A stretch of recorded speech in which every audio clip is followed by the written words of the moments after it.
첫 번째 출연자를 만나보시겠습니다. 우리가 태어나서 또 다시 주님 품으로 돌아가기까지 많은 인생의 변화들이 있죠. 오늘 지금 만나보실 이분은 그런 변화를 피해서 열심히 돌아다닌 분이라고 하는데요. 예수님께서는 수많은 전도자들을 그분의 곁에 이렇게 보내주셨지만 그들이 전하는 복음을 피하고 막고 도망 다녔던 분이라고 합니다. 그럼 왜 그랬는지 내가 변하기만 하면 왠지 죽을 것만 같다라는 생각을 하게 됐다고 하는데요. 이분이 변화를 잘 맞이할 수 있었을까요? 직접 들어보죠. 춘천원마음교회 김세영 형제님 박수로 모시겠습니다.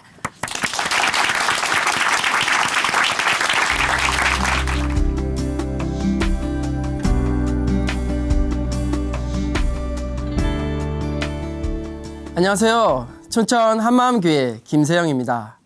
저는 주님을 피해 미꾸라지처럼 도망다니며 세상을 즐기던 저를 주님과 교회를 위해 살도록 인도해 주신 하나님의 은혜를 나누고자 합니다. 저는 미꾸라지였습니다. 세상적으로 봤을 때는 머리를 요리조리 굴려 잘 피해가는 지혜로운 자였습니다. 하지만 주님께서 보셨을 때는 미꾸라지 중에 상미꾸라지였죠. 솔직히 말하면 얍삽한 자였습니다. 세상적 일, 인간관계를 위해서는 밤을 새면서까지 그 열심을 다했지만 하나님에 대한 일에는 항상 뒤로 빠지는 자였습니다. 어렸을 때는 동네의 누나를 따라, 학창시절에는 선생님을 따라 교회에 나가기도 했고요. 대학 때는 같은 과 선배로부터 복음을 듣고 함께 예배를 드리기도 했습니다. 그리고 친한 동기가 끊임없이 교회 가자고 해서 예의상 몇 번 교회에 따라가기도 했는데요.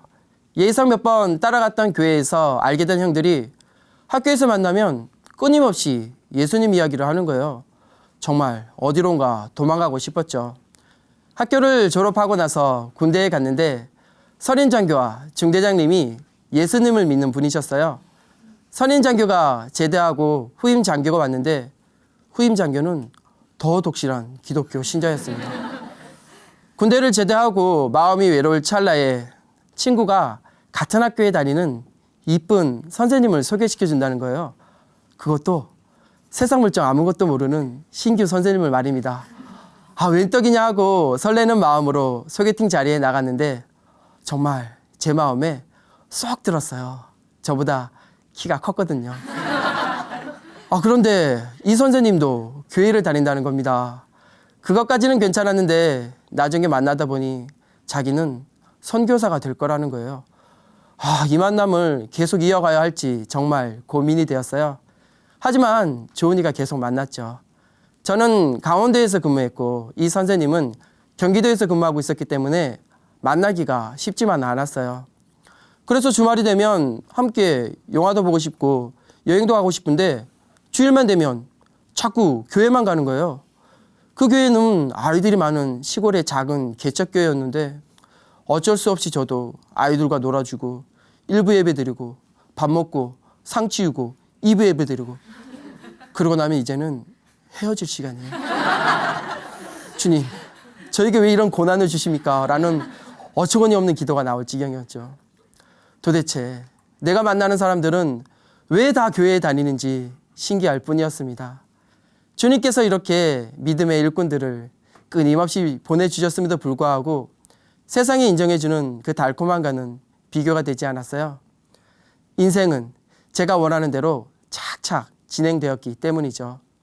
솔직히 제 자랑이긴 하지만 전 어디에 가든지 사람들과 잘 어울리고 그들로부터 인정을 받았어요. 그리고 160cm의 작은 키에도 불구하고 대한민국 최단신 육군 장교로서 군 생활도 잘 마무리를 했고요.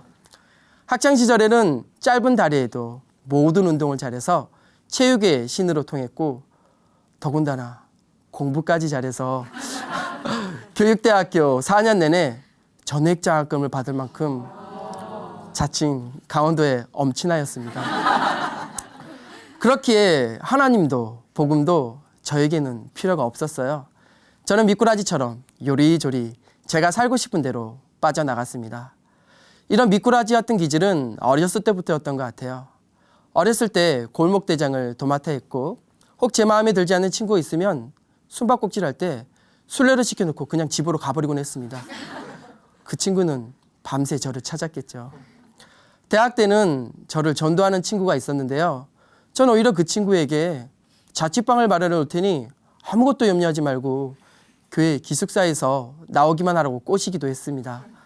결국 그 친구는 저와 함께 세상을 즐기게 되었죠. 하지만 얼마 지나지 않아 다시 복음으로 돌아가더라고요. 직장에서는 명예와 인기를 누리기 위해 노래방과 관광버스 사역에 열심을 다했고요.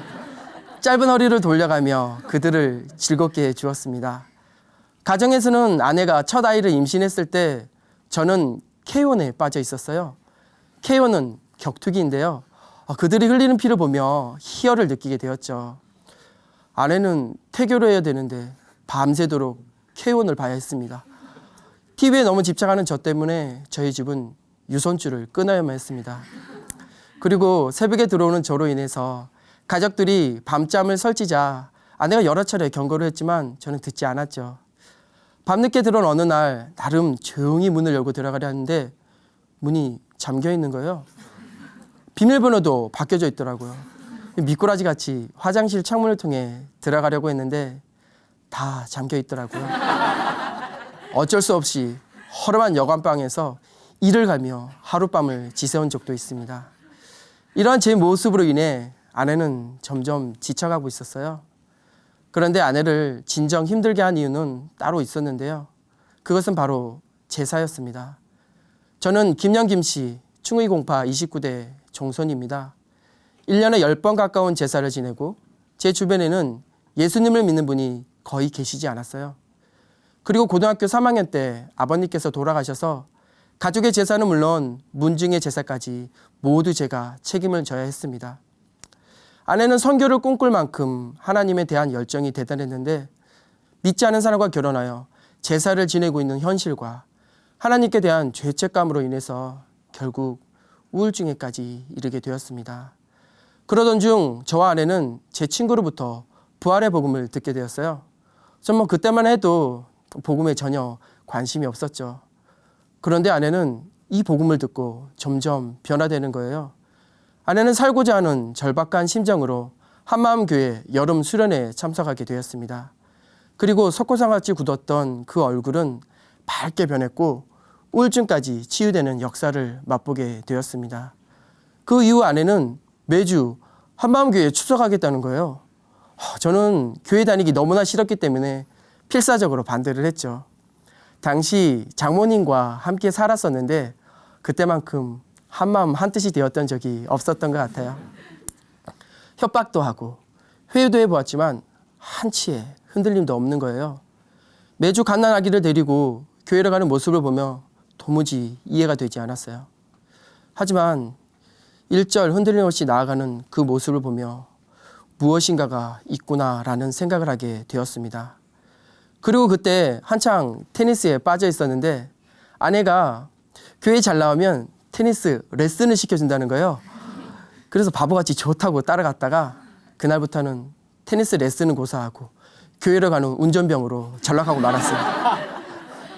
예전에 아내의 백치미에 반해서 결혼을 했는데 그 백치미 속에 하나님의 놀라운 지혜가 숨겨져 있더라고요.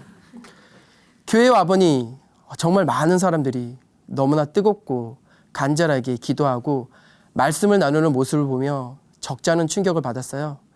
그리고 부활의 말씀을 반복해서 들으면서 그동안 가지고 있었던 신앙의 근원적인 의문에 대한 답을 얻게 되었어요.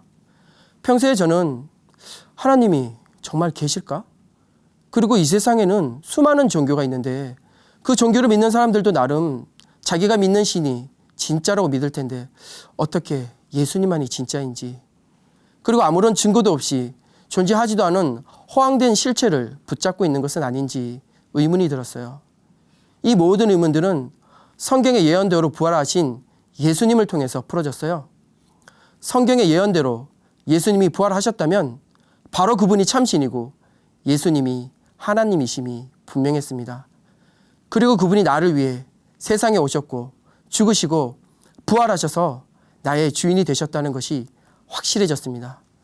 그리고 그것이 사실이면 성경의 모든 말씀이 사실이고 보이지 않는 영적 세계, 보이지 않는 천국과 지옥도 모두 믿을 수 있는 것이었습니다. 그런데 머리로는 이해가 되지만 여전히 의심이 되었어요.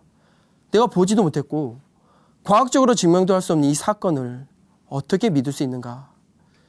그러나 확신에 찬 목사님의 말씀과 성도들의 변화된 모습을 보면서 무엇인가가 있음이 분명했습니다. 그래서 그 해답을 찾으려 목사님 말씀에 더 집중하게 되었죠. 그러던 중 수련의 날 세상의 눈으로, 세상의 가치관으로 부활을 바라본다면 100년이 지나도 1000년이 지나도 굴복될 수 없다는 목사님의 외침이 그대로 임했습니다. 부활이라는 확실한 사건을 통해 성경을 바라보고 세상을 바라봐야 하는데 거꾸로 세상의 눈으로 부활을 바라보니 도무지 이해가 되지 않았어요. 세상 가치관에 갇혀 하나님께서 이루어놓으신 역사를 부인하고 있는 저에게 주님께서는 오히려 역사를 통해 제 마음의 문을 열어주셨습니다. 바로 부활을 통해 변화된 사람들의 기록이었습니다.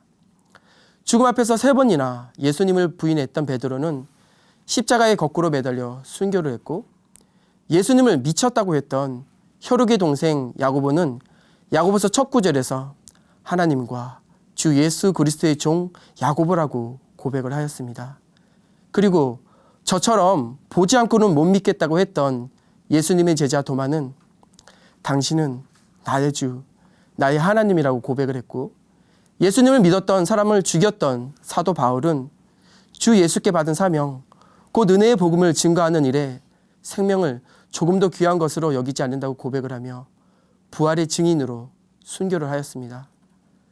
이러한 일련의 사건들을 보며 제 머릿속에 이 모든 증거 앞에 솔직해져 봐라. 이래도 부인하겠는가라는 생각으로 가득했어요.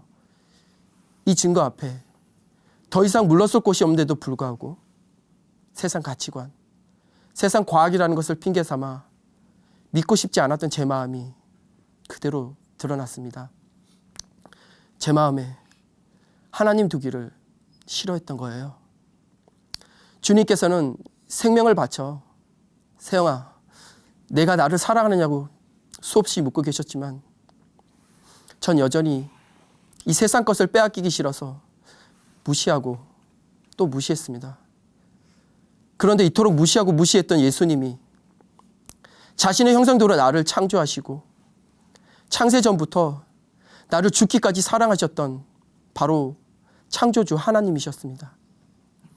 그제서야 사도행전 2장의 어찌할 거의 고백이 저의 고백이 되었습니다. 그리스도께서 죽었다가 다시 사신 것은 저의 주인이 되기 위해서였습니다. 하나님의 아들을 내어주셨음에도 불구하고 여전히 예수님과 상관없이 내가 주인이 되어 내 마음대로 사는 것이야말로 성령께서 보셨을 때는 너무나 악한 죄였어요. 저는 부활을 통해 예수님의 하나님이심을 알게 되었고, 부활을 통해 죄가 얼마나 악한지 알고 회개할 수 있게 되었습니다. 예수님을 저의 주인으로 모시게 되었습니다. 예수님을 저의 주인으로 모시고 나서 얼마 지나지 않아 아내의 이야기는 저를 혼란에 빠뜨렸어요. 당신이 너무나도 사랑하는 어머니는 제사를 지내는 한 하나님께 나올 수 없어요.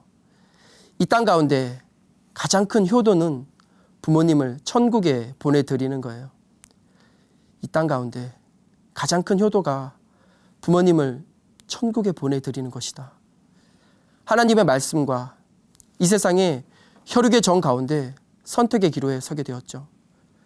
지금까지 친척들과 너무나 좋은 관계를 유지하고 있었는데 이 사건으로 인해 그들과의 관계가 깨질 것이 뻔했고, 더군다나 저는 종손이었기에 저와 우리 가족에게 불어닥칠 파장은 정말 생각하기도 싫었습니다.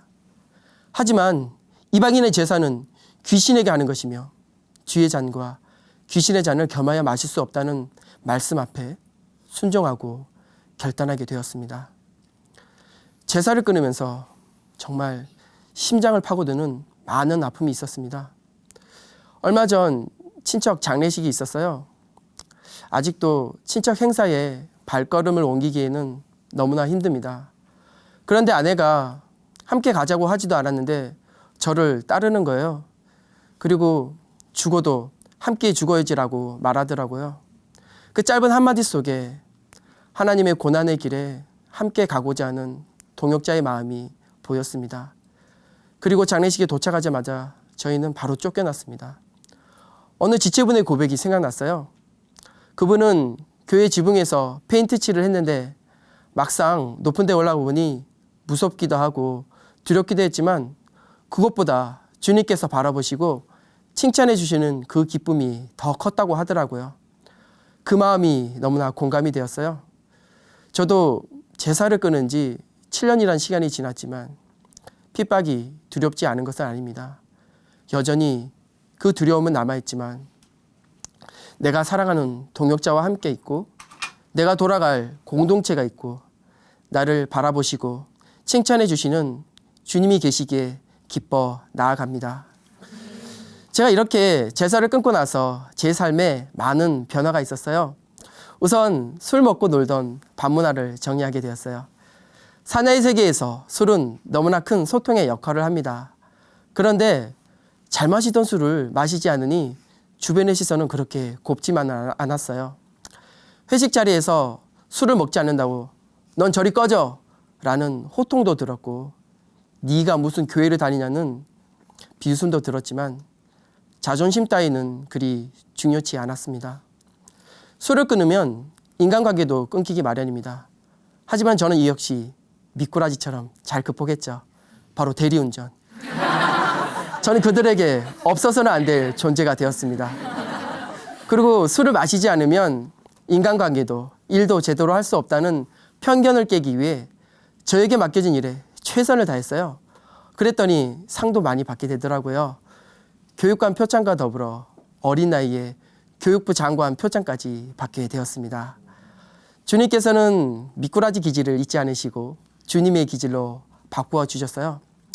노래방과 관광버스 사역을 통해 갈고 닦은 실력은 교회 체육대회에서 빛을 발하게 해주셨고요. 노래방에서 짧은 허리로 돌려가며 추었던 춤은 유치부 아이들을 위한 율동으로 바꾸어 주셨습니다. 저는 지금 유치부에서 F4 리더인 천사장으로 일하고 있는데요. F4는 Father for의 약자로 유치부 아빠 4명으로 구성된 찬양 율동 4인조 댄스 그룹입니다. 유치부 아이들에게 있어 F4는 예수님 다음으로 좋아하는 대상이 되었어요. 우리 아빠도 F4가 됐으면 좋겠어 라는 말도 많이 들었습니다. 사실 아이들보다 유치부 엄마들이 더 좋아합니다. 조만간에 엄마 팬클럽도 생기지 않을까 기대해 봅니다. 제가 이렇게 짧은 허리를 돌려가며 율동을 할 때 흐뭇하게 바라봐 주시는 분이 한 분 계신데요. 바로 저희 어머니십니다. 저희 어머니는 평생을 종갓집 종부로 살아오셨어요. 그런데 주님께서 부족한 제 입술을 통해 어머니를 교회로 인도해 주셨습니다. 이번 아버님 추도 예배 때는 특성과 암성으로 우리 모두를 기쁘게 해주셨습니다. 절대 변할 것 같지 않던 어머님의 이러한 변화는 다른 것이 아닌 바로 부활의 복음 때문입니다. 이 확실한 복음과 공동체가 없었더라면 전 예전과 같이 세상으로 빠져나갔을 것입니다. 하지만 이제는 세상에 응답하는 미꾸라지가 아닌 오직 하나님의 말씀에만 옛설로 순종하는 주님 보시기에 가장 크고 가장 든든한 160cm의 군사로 살 것입니다. 예전에 주님께서 내가 나를 사랑하느냐고 물어보셨을 때 저는 아무런 대답도 할 수 없었습니다. 하지만 이제는 담대히 외칠 수 있습니다.